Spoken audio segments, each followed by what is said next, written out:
The cleanup hitter just shattered his bat on a check swing, and the barrel is spinning across the infield dirt in two pieces. The play is live. You are 16 years old, standing 12 feet from the on-deck circle, and you have 3 seconds to decide whether to sprint out and retrieve the broken lumber before the right fielder's throw arrives, or hold your position and wait for the dead ball. If you go early and interfere with a live play, that's a potential obstruction call on you personally. If you stay and a fielder slips on the broken barrel, that's also on you personally. Nobody covered this scenario during orientation. Orientation was 45 minutes long and spent 20 of them on the parking validation process. You go. You time it right, the throw beats the runner, the umpire rings him up, and you scoop both pieces of shattered ash in a single motion. You jog back to the dugout. You drop the wood in the broken bat bucket next to the water cooler. You pick up a fresh bat and position yourself behind the on-deck circle. Nobody saw you. The stadium is still reacting to the out. The broadcast camera is on the manager, who is arguing the call from the top step. You've been doing this for 11 days. You are, by any reasonable measure, already better at this than you were 10 days ago. You are also still 16. You have a chemistry test on Thursday. These two facts coexist in your life with no apparent awareness of each other. You are 5'8". The shortstop you work beside is 5'11" and earns $14.7 million a year. The left fielder is 6'4" and signed an extension last spring for $220 million over 8 years, which works out to $75,342 per at-bat, including the ones where he pops out to second. You make $9.50 an hour during home games only, which works out to roughly $19 per game day, assuming 12 hours on site, which is the standard. Last Tuesday was a 17-inning game. The math on Tuesday required optimism. There are 2 Bat Boys per game. The other one is 17 and has been doing this for a season and a half, which in Bat Boy terms makes him a grizzled veteran. He has a system for everything: which pitchers take their helmet off before they reach the dugout steps, which infielders need their batting gloves the second they reach the top step instead of inside the dugout, which starting catcher will throw his mask directly at your face if you're not standing at the right angle to catch it. He delivered all of this information on your second day in a rapid, completely affectless voice, like someone reciting a bus schedule in a language they're not emotionally invested in. You wrote it down. You studied it the night before your third game. It was effectively a midterm. You passed. Barely. 3 of the ushers in Section 115 have asked for your ticket when you tried to walk through the main gate. You've had to show your credentials each time. The credential is a laminated card that says Bat Boy in capital letters with the team logo on it. The logo alone cost more a license than your bicycle. The ushers look at the card, look at you, look at the card again, a gesture that communicates wordlessly that they believe this is technically valid, but remain personally skeptical. It is 2:30 p.m. First pitch is at 7:10. You have been here since 12:45, which was itself 45 minutes after you got off the school bus 3 stops early and changed clothes in a Chipotle bathroom to avoid being photographed in full MLB team gear eating a burrito bowl on public transit. This felt like the right call. Some images are difficult to explain.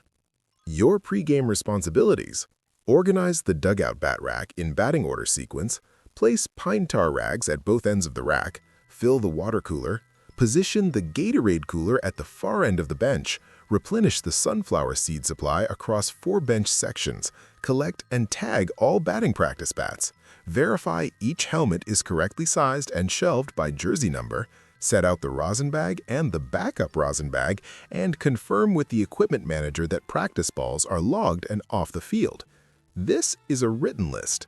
The written list does not include the unwritten list, which is longer. The equipment manager is 43 years old and has been with the organization since before you were born. He communicates primarily through a taxonomy of looks. There is the look that means you did that wrong. There is the look that means you almost did that wrong and he noticed. There is a third look, rare, brief, that means acceptable. You are mostly getting the second look now, which represents genuine progress from the first look, which was the dominant look of days 1 through 4. At 4:15, the starting pitcher walks into the dugout for his pregame stretch. He's 28, with a $168 million contract and 214 innings pitched last year on a knee the training staff refers to as managed, which is the medical community's way of saying functional, but let's not discuss the x-rays. He sits at the far end of the bench. He looks at his phone. He does not look at you. This is fine. You have been looked at by the starting pitcher 0 times in 11 days. You have been within arm's reach of him approximately 340 times in 11 days. The math here is not emotional, it's just the geometry of the job. At 5:30, batting practice ends. You retrieve 47 baseballs from the warning track and the bullpen mounds and bag them. The balls are scuffed and will never appear in a game again. They cost $9.50 each. You were paid $9.50 an hour.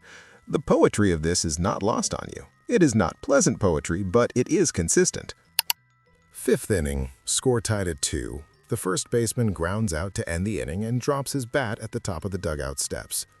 Your job is to be at that exact spot before the bat hits the ground, which requires reading the trajectory of the ground ball before the play ends and pre-positioning yourself based on where the first baseman will enter.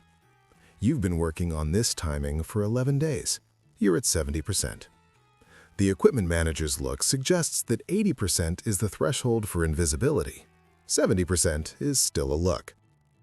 You catch the bat on the first bounce. First bounce is technically acceptable. First bounce is not the standard. The standard is no bounce, which implies a level of spatial prediction that borders on the clairvoyant, and yet somehow the 17-year-old does it consistently and makes it look easy, which is the most demoralizing thing you have witnessed in a professional sports environment, and you have witnessed a man earn $75,000 per pop-out. The third baseman comes off the field and stops in front of you. He doesn't look at you, he looks at the water cooler. 9 years in the league, his best offensive season. Water, he says. You get the water. He takes it, drinks half, hands the cup back without eye contact, walks to the bench. You throw the cup away. You return to position. You've been furniture for 37 minutes, and you will be furniture for approximately 4 more hours, and this is going well, objectively, by any reasonable measure of the word well. That applies to furniture. You are also the only person in this dugout currently carrying a memory of being assigned a group project that's due Friday. The third baseman is not thinking about a group project. He's thinking about his launch angle on that last at-bat.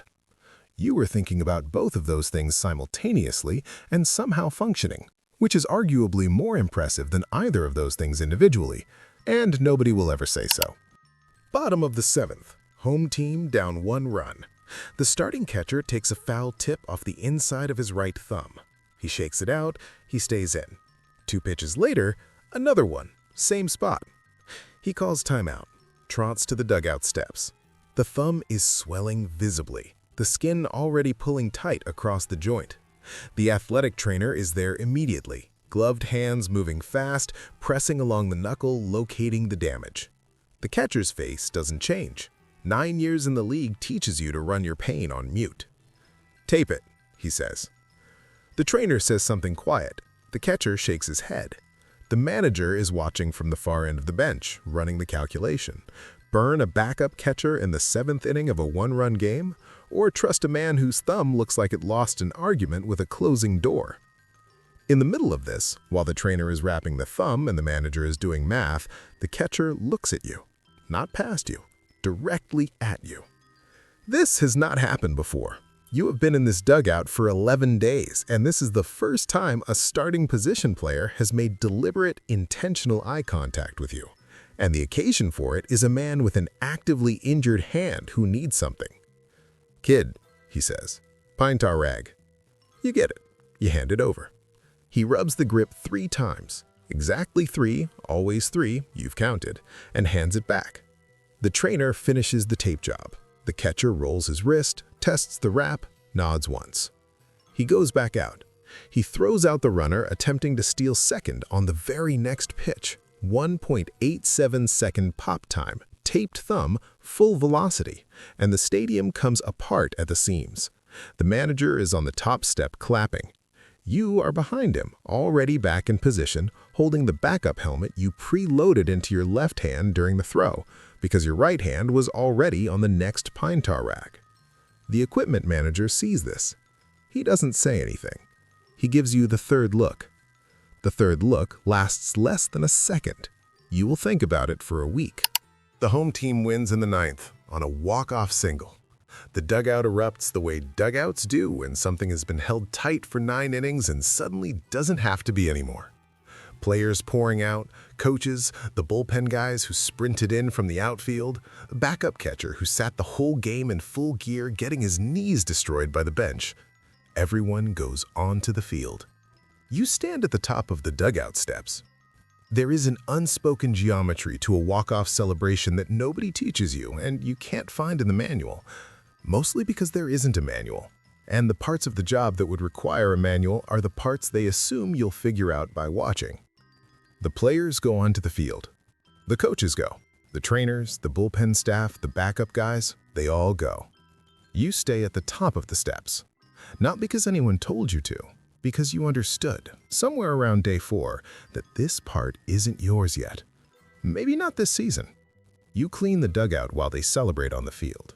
You collect the bats, the helmets, the pine tar rags, the cracked batting gloves, the 3 separate piles of sunflower seed shells that have accumulated near the third base end of the bench like geological evidence of anxiety. You will be done and invisible before the last player showers. This is fine. You have had a good night. You timed the broken bat correctly. You had the pine tar rag in the right hand at the right moment. The equipment manager gave you the third look twice, which is a personal record. On the bus ride here, you were a sophomore. In this dugout, you are a professional, technically, at $9.50 an hour, which the state of California would like you to know is still above minimum wage. You bagged the broken bat from the 5th inning. The franchise will drill a hole through the handle and sell it as a signed souvenir for $149. You found this out on day 3 and have been quietly processing it since. The math. A bat that a $220 million man swung, retrieved from the dirt by a person earning $9.50 an hour, resold to $149 to someone who was not in this dugout and will tell people he was. You rack the last helmet. You zip the equipment bag. You take one look at the field. The players are still out there, the stadium lights catching the grass at the angle that makes everything look better than it probably deserves to. And then you go back into the tunnel. Thursday is chemistry. The group project is on Friday. You have a pine tar stain on your left forearm that will not come out until Saturday. You are already inside the game before you knew what that meant. You still don't know what it means, fully. But the equipment manager nodded twice tonight, and the catcher looked you in the eye, and you didn't drop a single bat. Next home game is in 3 days. You'll be here at 12:45.